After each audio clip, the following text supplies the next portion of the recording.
कोई हिदायत, कोई टाइमलाइन नहीं दे रहे। मुज़ाकराती नशस्त नतीजा खेज ना हुई तो मुनासिब हुक्म जारी कर देंगे। चीफ जस्टिस उमरता बंदियाल ने बैक वक्त इलेक्शन केस में दिन को आखिरी मौका दे दिया। 3 रुकनी बेंच की सरबराही करते हुए चीफ जस्टिस ने सख्त रिमार्क्स दिए।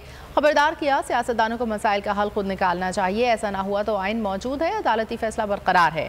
चीफ जस्टिस ने रिमार्क्स दिए कि कौमी मफाद और तहफ़्फ़ुज़ आइन के लिए इतफाक़ ना हुआ तो जैसा है वैसे ही चलेगा। इस्तफ़सार किया कि मुज़ाकरात के लिए नाम देने में क्या साइंस है, क्या हुकूमत ने अपने 5 दिए, मुज़ाकरात में नेक नियति जाहिर करने के लिए क्या इक़दाम किए। हुकूमत मुज़ाकरात में संजीदा होती तो खुद इक़दाम उठाती। लगता है हुकूमत सिर्फ पास खेल रही है।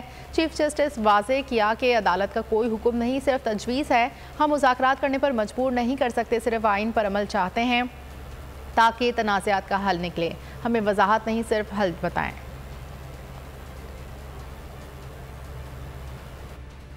हवाए नफ्स की है हुक्मरानी, लुटेरा कर रहा है पासबानी।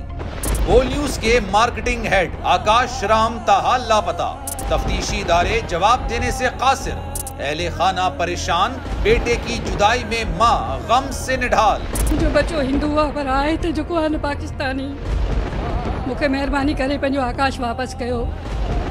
हुकूमत से बेकसूर और मुहिब्बे वतन बेटे की बाजियाबी के लिए फरियाद। आकाश राम के अगवा के खिलाफ अहले खाना की जानिब से सुप्रीम कोर्ट में दरख्वास्त दायर। सुप्रीम कोर्ट के चीफ जस्टिस उमरता बंदियाल से आकाश राम के अहले खाना की जल्द समाअत की इस्तदा।